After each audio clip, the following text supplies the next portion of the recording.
Hello, everybody, and happy Breast Cancer Awareness Month. I'm wearing my Breasties shirt, which I got from the Breasties website. They have great apparel for sale that all goes toward a great cause. They also have this really cute logo on the side, Worst Club, Best Members. Ain't that the truth?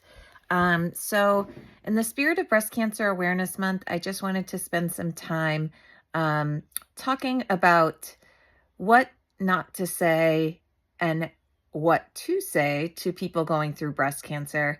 As I've been kind of thinking about content, I'm trying to think about the things that would be most helpful. And I think that anybody that has gone through any sort of cancer diagnosis, it can be hard to know what to do, what to say.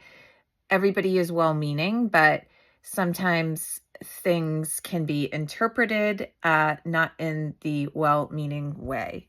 So the first thing and tip is saying to somebody, I don't want to bother you. Um, so I think already for people that have cancer, me specifically was breast cancer, you feel very isolated, you feel very alone, and you feel like you're on an island.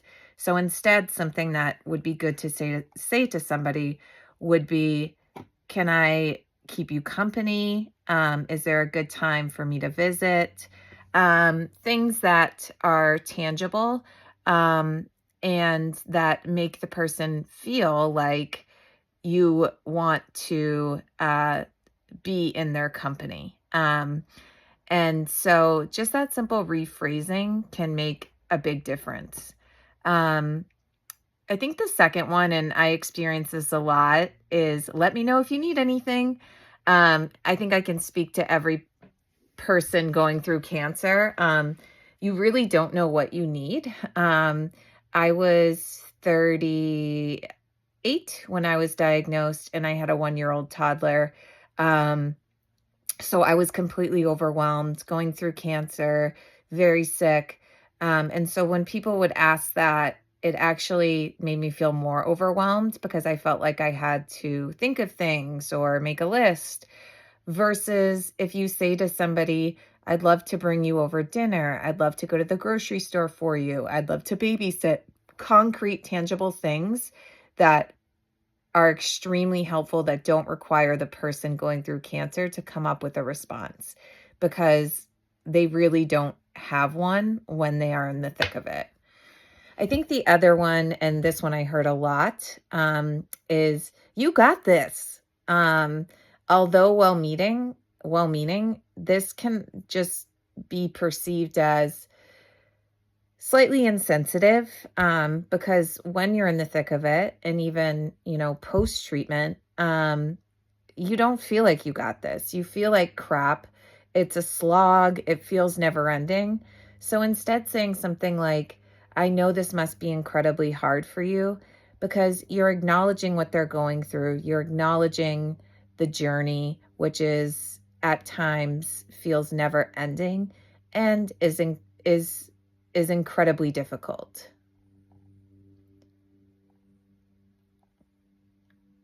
One that I heard that, again, well-meaning, and I may have kind of made this joke from time to time, is you got a free boob job. As someone that went through a double mastectomy, I would not choose that. And although, yes, I did have reconstruction and I now have fake breasts, it is incredibly traumatizing to go through a double mastectomy.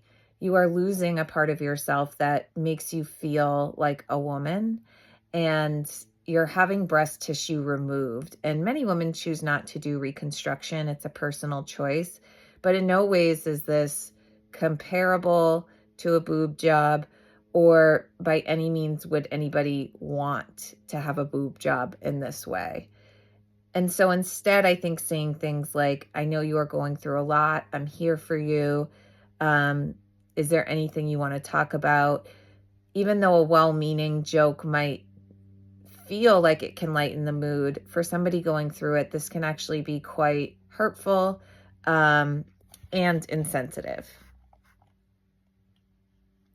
Another thing that people say, and again, all well-meaning, is, but you're okay now, right?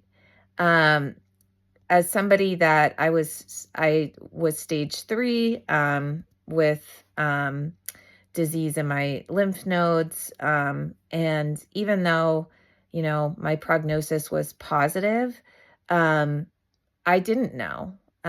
Things can change quickly. And that really, saying to somebody, but you're okay now, we're not.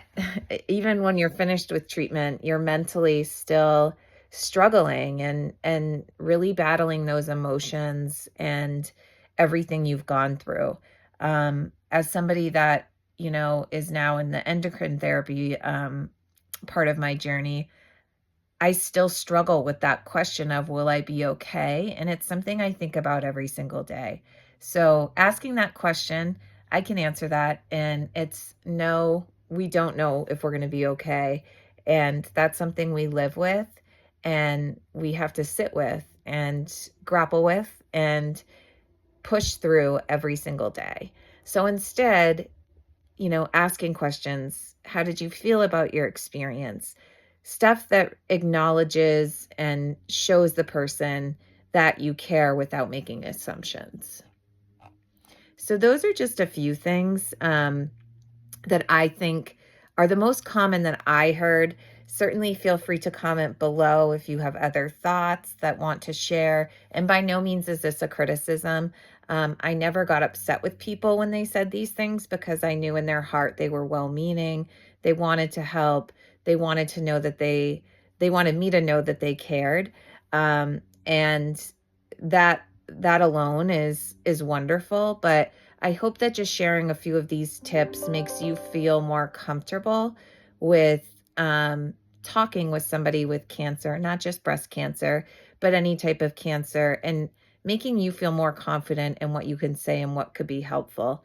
I think overall, the things that I found the most helpful going through my journey were people that were able to offer childcare, especially for those days that I was really sick from the chemo, really tired from the radiation. Sending meals is extremely helpful. Even though, I didn't always feel hungry, I had a husband and a little boy, and for them not having to think about making dinner, was great. Sending gift cards to things like DoorDash and Grubhub. Another great thing to do where, you can use that on your own time. Um, Gifts like comfortable blankets and hats. When you're going through chemo, a lot of us lose our hair, so we're always cold. So things like that are great. And really just offering to come and visit, just having that time. And, I think you don't have to stay long. I appreciated when people would come for a quick visit because you don't really feel good, but just having that person there, knowing that they care is really wonderful.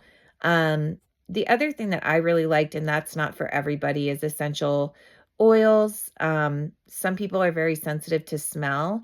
However, the smell that I found to actually help, and maybe it was placebo with nausea, was peppermint. And so I had, peppermints around, and also the smell of peppermint really helped me. So all of those things are really great things to do for somebody that is sick and going through treatment, um, and can't really think of what they need. So I hope that this video was helpful. I will post other videos in the spirit of Breast Cancer Awareness Month, and go to the Breasties if you like this apparel. I love it. I wear it often. They have a lot of cute shirts. And Worst Club, best members. That's the truth. Thank you.